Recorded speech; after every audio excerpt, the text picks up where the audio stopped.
A long time ago, in a faraway town, there lived two brothers, Ali Baba and Kasim. They were born into a poor family, but fate was kind to Kasim. He married a wealthy woman and became rich, while Ali Baba remained a poor woodcutter. Every day, he went to the forest to chop wood and sell it in the market to earn a living. One day, while Ali Baba was in the forest, he suddenly heard the sound of galloping horses. He quickly climbed a tree and hid. Soon, he saw 40 thieves on horseback arrive at a large rock. The leader of the thieves stood before the rock and shouted, "Open, sesame." As soon as he said the magic words, the rock's entrance opened, revealing a hidden cave. The thieves entered one by one, carrying sacks filled with gold and jewels. After a while, they came out with empty hands, and the leader said, "Close, sesame." The entrance magically sealed itself again, and the thieves rode away.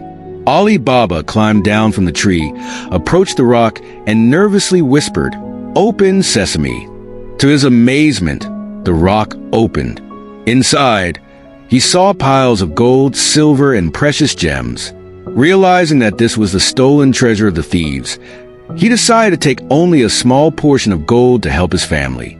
After gathering some gold, he stepped out and said, "Close, sesame." The entrance shut again, and he hurried back home. When Ali Baba reached home, his wife was shocked to see so much gold. She asked where it came from, and Ali Baba told her everything, making her promise not to reveal the secret. However, out of curiosity, his wife borrowed a scale from their neighbor to weigh the gold. Kasim's wife, noticing something unusual, secretly applied honey to the bottom of the scale.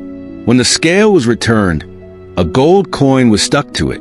Kasim's wife showed the coin to her husband, who was shocked and suspicious. He forced Ali Baba to reveal the secret. Greedy for treasure, Kasim decided to go to the cave the next day.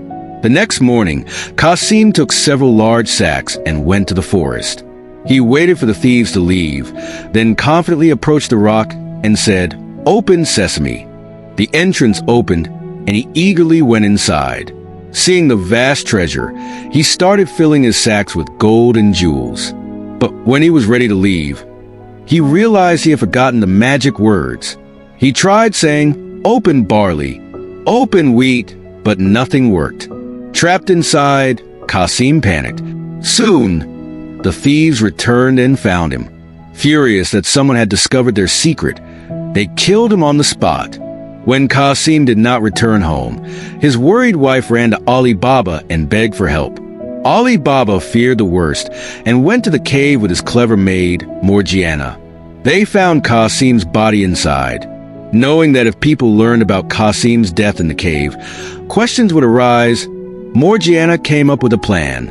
She went to an old doctor and told him that Kasim had died from an illness. The doctor believed her, and the town assumed Kasim had died a natural death. His funeral was carried out without suspicion.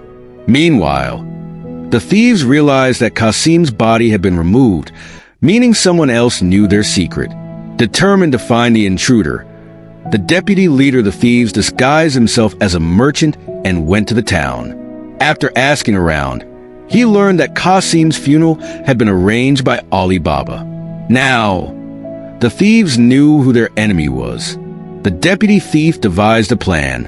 He approached a cobbler, shoe repairman, and tricked him into showing him Ali Baba's house. To mark the house, he drew a secret symbol on the door, so the thieves could attack at night. However, Morgiana, being sharp-witted, noticed a strange mark and marked several other houses in the same way. That night, when the thieves arrived, they were confused because many houses had the same mark. They failed to recognize Ali Baba's house and retreated in frustration. Now, the leader of the thieves took matters into his own hands. He disguised himself as a merchant and arrived at Ali Baba's house with 40 large oil jars. He claimed he was traveling and needed a place to rest. Ali Baba, being kind, allowed him to stay and placed the oil jars in his courtyard. What Ali Baba didn't know was that only a few jars contained oil. Most were hiding thieves. Their plan was to attack at midnight. That evening, Morgiana went to the courtyard and heard whispers coming from the jars. Is it time to attack? Realizing the trick, Morgiana quickly boiled a large pot of oil and poured it into each jar, killing all the hidden thieves. At midnight, when the thief leader stepped out to lead the attack, he found all his men dead. Before he could escape, Morgiana attacked him with a dagger and killed him on the spot. The next morning, Ali Baba was shocked to learn how Morgiana had saved his life. Grateful for her bravery and intelligence, he freed her from servitude and arranged her marriage to his son. From that day on, Ali Baba and his family lived happily, free from the threat of the 40 Thieves forever.